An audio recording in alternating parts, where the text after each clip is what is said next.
दारू के ठेके पूरे हिंदुस्तान में जहाँ खुलते हैं, गंदे नाले के ऊपर भी खुल जाए तो सुबह 10 बजे भी भीड़ होगी, रात को 10 बजे भी वहां पे लाइन लगी होती है। तो वो किससे वास्तु करवाते हैं? वो तो किसी से नहीं करवाते। जो बच्चे हैं, जो युवा हैं, एक पहली बात तो उनको लिखने की आदत ही नहीं है, क्योंकि वो 24 में से 20 घंटे 18 घंटे मोबाइल फोनों के अंदर ही घुसे रहते हैं जी। कितना हार्मफुल है वो। अगर हम बात करें इस आर्ट की, ग्राफोलॉजी की, या इसके माध्यम से जो बच्चे लिखना शुरू कर रहे हैं, जिस तरीके की आप सजेस्ट करते हैं कि आपके जो साइन करने का या आप जो अल्फ़ाबेट्स बनाते हैं उसका स्ट्रक्चर ये रहे, तो उसके लिए कितना कुछ ज़रूरी है कि उसके ऊपर फोकस कैसे किया जाए, कंसंट्रेशन कैसे डेवलप की जाए, इसके ऊपर आप क्या कहेंगे?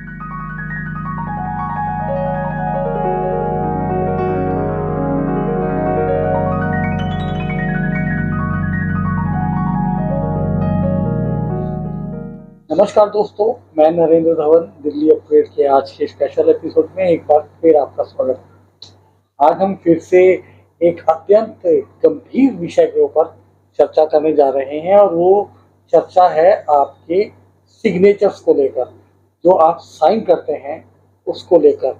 और उस सिग्नेचर्स के संदर्भ में जो एक साइंस काम करती है उसे कहा जाता है ग्राफोलॉजी। ग्राफोलॉजी ये शब्द तो बहुत प्रसिद्ध है, लेकिन भारत में अभी इस ग्राफोलॉजी के बारे में ज़्यादा चर्चा नहीं होती और इसके ऊपर ना तो कोई बताने वाले लोग हैं, ना ही इस पर कोई डिटेल लिटरेचर उपलब्ध है। लेकिन एक शख्सियत ऐसी है जिसे हम आज आपको मिलवाने जा रहे हैं।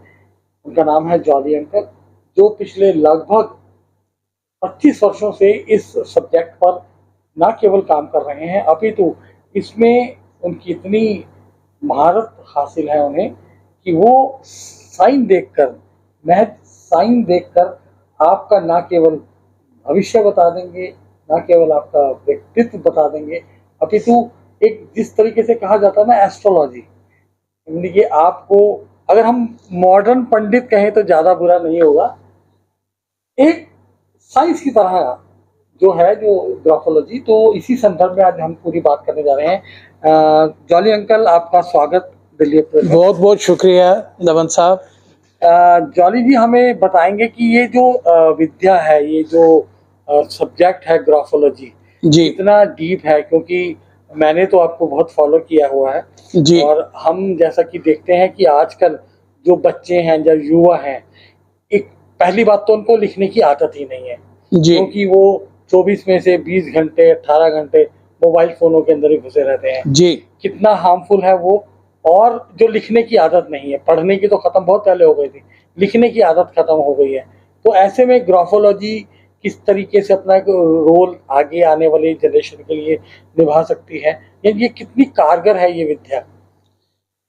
ग्राफोलॉजी, जैसे आपने कहा कि लोगों ने लिखना छोड़ दिया है, ये जो साइंस है, ये साइंस ही हमारी हैंडराइटिंग और सिग्नेचर के ऊपर बेस्ड है। एक चीज मैं और यहाँ कहना चाहूँगा, जैसे आपने वो पंडित वाली बात कही, इसमें किसी तरह की प्रेडिक्शन नहीं होती, क्योंकि ये साइंस है। तो इसमें कोई हम अंदाज़ा नहीं लगाते कि ऐसा हो जाएगा या ऐसा हो जाएगा। इसके लिए हम अपने माइंडसेट को ऐसे तैयार करते हैं कि जो कुछ हम चाहते हैं वो हम अचीव कर पाते हैं। जो कुछ सोचो वो आप पा सकते हो। इस साइंस का जो बेसिक थीम है वो यही है, believe it and achieve it. आप सिर्फ विश्वास करो, अपने ऊपर विश्वास करो, और उसके बाद जो हमारा सबकॉन्शियस माइंड है, क्योंकि अभी जो हम बात कर रहे हैं, ये प्रोग्राम कर रहे हैं, तो ये सिर्फ कॉन्शियस माइंड का 5 से 6% भाग जो है वो एक्टिव है। उसके पीछे जो 90% भाग है, जो डेटा बैंक है एक्चुअली हमारी पूरी जिंदगी का। अब रात को हम सो जाते हैं तो हमारे सारे ऑर्गन है, हार्ट है, किडनी है, लिवर है, बाकी बहुत सारे ऑर्गन है, उन्हें कौन चलाता है? वो सब सारी प्रोग्रामिंग सबकॉन्शियस माइंड में हुई है।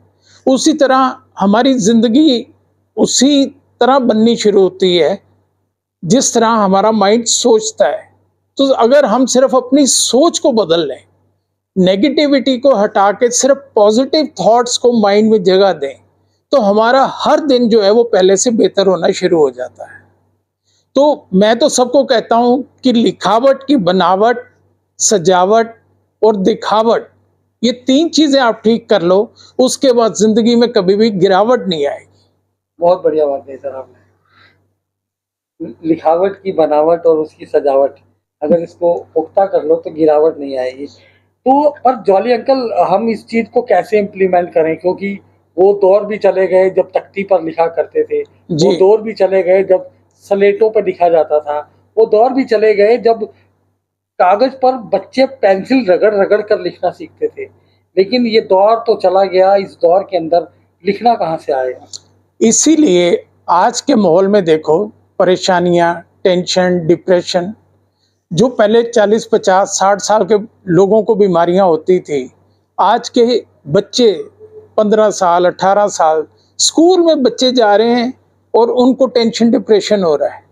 मैं गारंटी करता हूं, कुछ नहीं करो, सिर्फ रात को सोने से पहले जो अपने दिन की एक्टिविटी है, एक डायरी बना लो, पुरानी कॉपी ले लो, वो 10 पॉइंट डेली लिखना शुरू कर दो। 10 दिन के बाद जिंदगी में दोबारा कभी आपको ना तो स्ट्रेस होगा, ना टेंशन होगी, ना डिप्रेशन होगा। आज अमेरिका में 10 में से 7 लोग डिप्रेशन में हैं।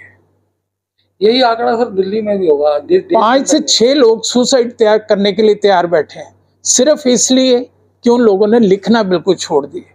हर चीज उन्होंने ऑनलाइन कर दी है। तो उस वजह से क्या है कि एक जंक नेगेटिविटी हमारे दिमाग में स्टोर करती जा रही है। अब लगातार अगर दिमाग में हम कचरा भरते जाएंगे, कभी हमने लास्ट इसको कब साफ किया था? मेरे पास 40, 50 साल, 60 साल के लोग आते हैं, जब मैं उन्हें कहता हूं कि कभी आपने, जिस तरह हम फोन को रीप्रोग्राम करते हैं, फोन को अपग्रेड करते हैं, कभी आपने अपने माइंड को अपग्रेड करने की कोशिश की है? कहते जी आज पहली बार आप हमें बता रहे हो कि इसको अपग्रेड भी किया जाना चाहिए। अब बचपन से जो कुछ सीखा, जो हमारे पेरेंट्स, ग्रैंड पेरेंट्स, वो कुछ पढ़े लिखे थे, कुछ नहीं थे, अड़ोस पड़ोस, स्कूल, दोस्तों से जो कुछ भी हमने सीखा, वो सारा आप स्टोर करके बैठे हुए हैं। अब उसमें 90% जो है वो नेगेटिविटी है, या ऐसी चीजें हैं, ऐसे थॉट्स हैं जो हमारी जिंदगी में काम नहीं आएंगे। अब हमारा ये कमरा है, अगर इसको कचरे से भर देंगे तो ना बैठने की जगह रहेगी, ना सोने की जगह रहेगी, ना आराम करने की कहीं जगह मिलेगी, तो हर तरफ परेशानी और टेंशन दिखाई देगी। यही हालत हमारे दिमाग की है। सिर्फ अपनी सोच और विचार को बदलो। जिस दिन एक विचार को बदल लोगे, उस दिन आपकी जिंदगी में चमत्कार होने शुरू हो जाएंगे। तो इसी जो हमारे दिमाग के अंदर चल रहा होता है, ये सब कुछ रिफ्लेक्ट करता है हमारे सिग्नेचर्स पर। जो हम लिखते हैं या जो हम लिख रहे होते हैं, या जिस तरीके के हम साइन करते हैं, वो हमारे सबकॉन्शियस माइंड की और हमारे दिमाग की ही असलियत होते हैं। क्योंकि देखो, अब ना तो हमारे हाथ को पता है कि हमारा नाम कैसे लिखना है, ना हमारे पेन को पता है कि हमने साइन कैसे करने हैं। तो जॉली अंकल, ये क्या हम किसी के सिग्नेचर देख के आप बता सकते हैं कि उस व्यक्ति का व्यक्तित्व कैसा है, या वो किस तरीके की मनस्थिति से गुजर रहा है? पूरी इनर पर्सनैलिटी, कम से कम तकरीबन 250-300 पॉइंट हम एनालाइज कर लेते हैं सिर्फ सिग्नेचर देख के। लेकिन उसके साथ अगर उसकी हैंडराइटिंग के हमें एक पैरा लिखा हुआ मिल जाए, तो उससे पूरी सपोर्ट हमें मिल जाती है।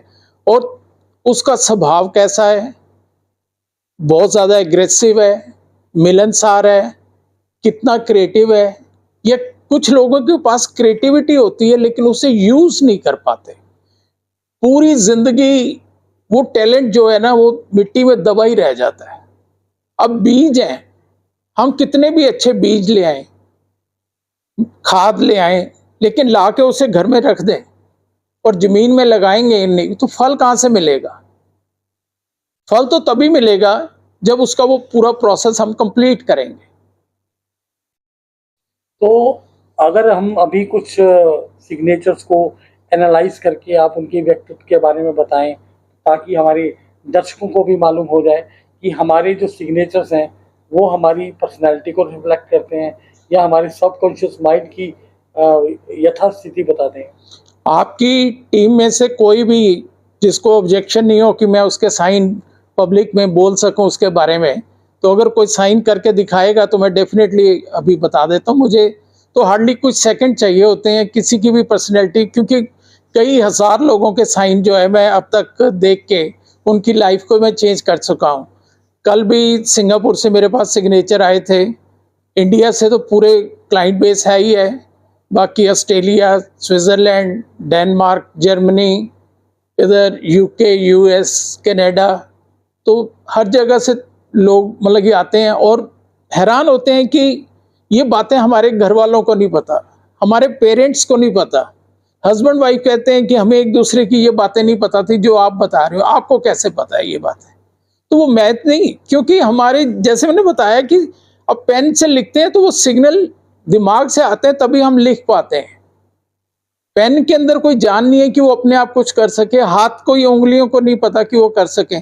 सिग्नल यहाँ से आ रहे हैं, उसी सिग्नल को जैसे एक्सरे को देखा जाता है, ईसीजी को डॉक्टर देख के पढ़ते हैं, हम हैंडराइटिंग को देखते हैं तो हमें दिमाग के थॉट प्रोसेस की समझ आती है कि आदमी किस तरह से सोच रहा है, किस तरह से ये मतलब कि अगर बैंक में उसे सिक्योरिटी के पोजीशन पे रखना है, ये ना हो कि कल को वही बैंक लेके लूट के चला जाए, या बच्चों की जिम्मेदारी देनी है स्कूल कॉलेज में मतलब कि कोई ऐसे सिक्योरिटी ऑफ। मॉर्फोलॉजी भी मान के चलें कि उतना ही कारगर है जैसे न्यूमरोलॉजी हो गई या और तरह की साइंसेज हो गई, देखो हस्तरेखा विद्या हो गई, अंक विद्या नहीं, हो गई। वो साइंस बिल्कुल अलग है।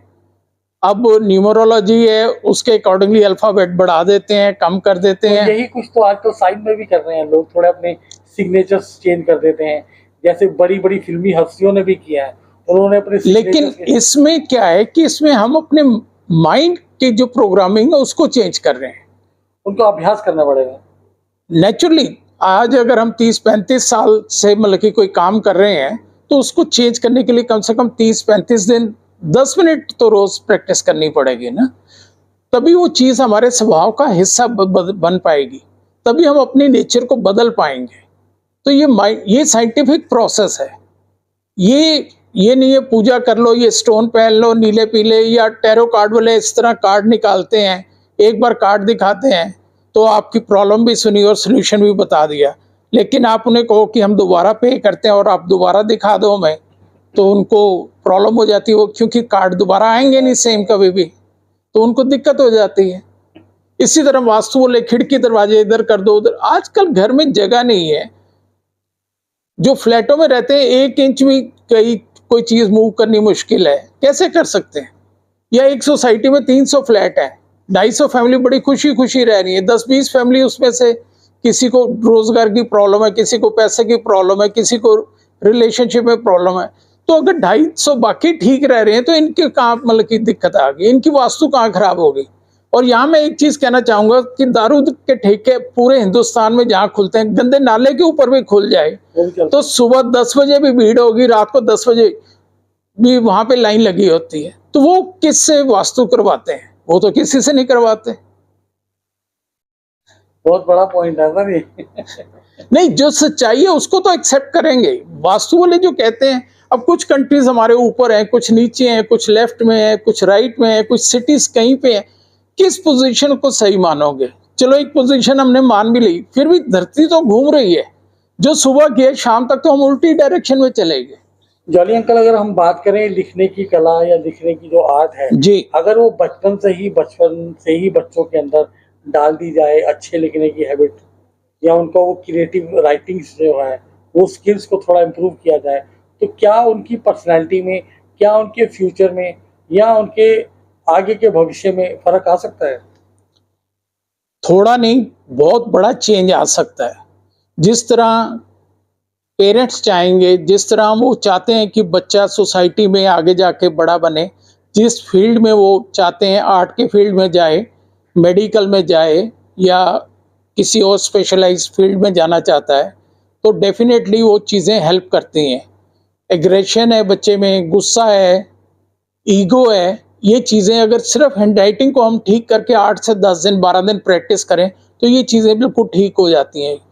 कुछ बच्चों में इतना एग्रेशन होता है कि बिना सोचे समझे 1 मिनट में लड़ाई झगड़ा कर देते हैं, लेकिन जैसे शार्प एंगल बना के लिखते हैं, अगर उसको हल्की सी हम कर्व दे देते हैं, एम लिखा है तो जैसे उसे हल्की सी कर्व दे देते हैं, तो वो एग्रेशन जो है विद इन फ्यू डेज जो है वो इतना बिहेवियर चेंज कर देता है कि हम सबके साथ बड़े फ्लेक्सिबल, बड़े एक अच्छे मिलनसार वातावरण में रह सकते हैं।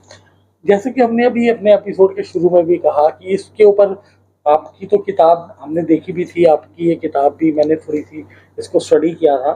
तो क्या इस तरह का और भी लिटरेचर मार्केट में अवेलेबल है, या इस तरह का कोई कोर्स है, या कोई संस्थान है, या कोई लोग हैं या व्यक्ति हैं जो इस आर्ट को एक अवेयरनेस की तरह फैलाने के लिए काम कर रहे हैं? गवर्नमेंट लेवल पे अभी इस साइंस को रिकॉग्नाइज हमारे यहाँ नहीं किया गया। फॉरेन कंट्रीज में 4 साल की पढ़ाई होती है और इसकी डॉक्टर की डिग्री दी जाती है। लंदन में भी, हार्वर्ड यूनिवर्सिटी वगैरह में सब जगह दी जाती है। इंडिया में प्राइवेट इंस्टीट्यूट हैं या प्राइवेट, मैंने भी बहुत सारे बच्चों को, पहले कई 100 बच्चों को मैं सिखा चुका हूँ पहले भी।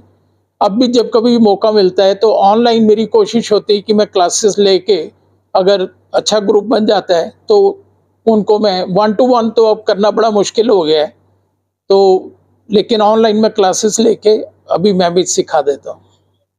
तो अगर आपके पास कुछ सिग्नेचर्स हो जिसको आप एनालिसिस कर लें, या उनके ऊपर हम थोड़ी सी चर्चा कर लें या कुछ बात कर लें, तो मुझे आप कोई भी सिग्नेचर दिखाइए। जॉली अंकल, ये आपकी ही किताब के अंदर कुछ सिग्नेचर्स को आपने पहले इवेल्युएट किया हुआ है, हम ये दिखाना चाहेंगे किताब के कुछ ये इस पे। सर, अगर हम बात करें नरेंद्र मोदी, देश के प्रधानमंत्री नरेंद्र मोदी जी के सिग्नेचर्स की, ये सिग्नेचर्स हैं, तो क्या कुछ दिखता है? ये बहुत क्रिएटिव सिग्नेचर्स हैं ये वाले, ये लता मंगेशकर जी के साइन है। अब हिंदुस्तान में इनके बाद हजारों लाखों गायक जो हैं वो आ चुके हैं हमारी इंडस्ट्री में। 90 साल के करीब इन्होंने गाना गाया इंडस्ट्री में। और आप ये साइन देखो, आज तक कोई भी दूसरा आर्टिस्ट, दूसरा सिंगर इनके आसपास भी नहीं कहीं पहुंच सका, क्योंकि इनके साइन देखो, जितनी हाइट तक जा रहे हैं उस हाइट तक कोई भी दूसरा आदमी सोच नहीं सकता कि इतने बड़े सिग्नेचर, जो इस तरह के आर्टिस्टिक सिग्नेचर होते हैं, एक तो ये आर्ट के फील्ड से जरूर कनेक्टेड होते हैं, जिनके मतलब कि जो बहुत छोटे साइन करते हैं, स्मॉल अल्फाबेट से शुरू करते हैं, वो डीप स्टडी या रिसर्च वर्क होगा, या चार्टर्ड अकाउंटेंट या अकाउंटेंट जो ऑफिस में होते हैं भी अलग बैठे चुपचाप इंट्रोवर्ट नेचर के होंगे, ज़्यादा मिलना जुलना नहीं, ज़्यादा किसी से बात करना उनको पसंद नहीं होता, और अपने काम से उनको काम मतलब रखते हैं और बस उसमें वो उलझे रहते हैं। वो अपने टैलेंट को पूरी तरह से एक्सप्रेस नहीं कर पाते। उनके पास कितना भी स्किल हो, लेकिन वो कभी भी सोसाइटी में अपनी जो एक ब्रांड इमेज होती है आजकल, वो नहीं बना पाते। ये इन्हीं के ऊपर ये हैं डोनाल्ड ट्रंप के सिग्नेचर हैं सर जी। तो ये काफी कंफ्यूजन वाली स्थिति मुझे तो लग रही है। आपकी जो है एक्सपर्टीज वो क्या कहती है? आपने बिल्कुल ठीक अंदाजा। देखो, सबसे पहली चीज होती है माइंड में क्लैरिटी। तो ये लता जी के साइन देखते हैं तो इसमें बिल्कुल क्लैरिटी है, कोई भी आदमी आसानी से इसे पढ़ सकता है। अब इसमें क्या है कि इसको वो खुद तो शायद पढ़ लेंगे, लेकिन दूसरा कोई भी आदमी मुझे नहीं लगता कि कोई पढ़ पाएगा। तो ये पहली चीज तो ये क्लियर है कि इनके माइंड में क्लैरिटी नहीं है, इनको समझना बहुत मुश्किल है। इनका नेक्स्ट मूव क्या होगा, क्या करेंगे, वो किसी को आइडिया नहीं होता। कभी ये प्लान अपना कोई भी किसी तरह का कोई प्रोग्राम किसी दूसरे के साथ, जितना टाइम रहे हैं हिस्ट्री है, तो इन्होंने कभी शेयर नहीं किया। और दूसरा, अगर आप देखोगे तो इसमें बहुत ज़्यादा इन्होंने एंगल बनाए हुए हैं, तो इनका एग्रेशन भी पूरी दुनिया में मशहूर है कि किस तरह ये कभी बड़ी सी बड़ी अथॉरिटी को भी कभी आदमी नहीं समझते थे अपने सामने, और उसके साथ मिसबिहेव तक भी कर देते थे। तो ये चीज़ तो कोई भी ऑर्डिनरी आदमी भी अंदाज़ा लगा सकता है इस साइंस से कि ये किस तरह की पर्सनैलिटी रहे हैं। सर, ये इनके ऊपर ये नरेंद्र मोदी जी के सिग्नेचर हैं। हालांकि ये हम सब जानते हैं कि विश्व की बहुत बड़ी हस्ती हैं, तो इनके सिग्नेचर्स में क्या नजर आता है? एंड में थोड़ा सा कुछ क्लियर नहीं है। देखो, इनके 3 साइन हैं। जब ये सीएम थे गुजरात में तो वहाँ गुजराती में साइन करते थे, उसके बाद इन्होंने हिंदी में साइन करना शुरू किया। तो अब ये जो इंग्लिश में साइन करते हैं, जब से ये प्राइम मिनिस्टर बने हैं, तो ये कैपिटल एन लिख के और उसको एक सर्कल में बंद कर देते हैं। तो कैपिटल में जब भी कोई आदमी साइन करता है तो वो अपने कुछ प्रिंसिपल्स उनके होते हैं, अपना उनका एक स्टाइल होता है काम करने का, तो वो सिर्फ उसी को फॉलो करते हैं। वो किसी दूसरे की बात इजीली सुनना पसंद नहीं करते, वो इजीली किसी दूसरे को परमिट नहीं करते कि वो कोई आके उनके काम में इंटरफियर करे, कोई सजेशन दे या कोई ऑफर भी करे। ये तो चलो इनके नहीं, जो इस तरह का और पैटर्न होता है कि भी इवन किसी को हेल्प भी अगर ऑफर करते हैं तो वो उससे भी मना कर देते हैं कि नहीं, हमें नहीं चाहिए।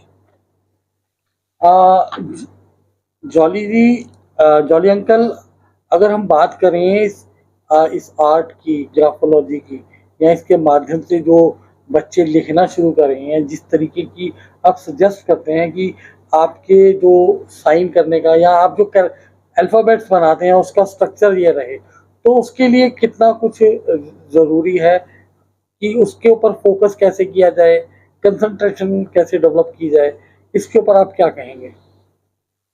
अगर सिग्नेचर की बात करें तो हमेशा जो पहला अल्फ़ाबेट है वो कैपिटल से शुरू होना चाहिए।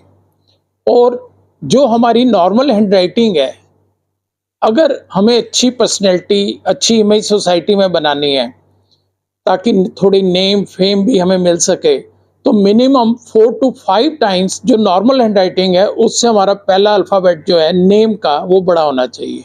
और अगर हम सरनेम भी लिख रहे हैं तो सरनेम का भी जो पहला अल्फ़ाबेट है वो नेम की तरह उसी साइज़ का होना चाहिए।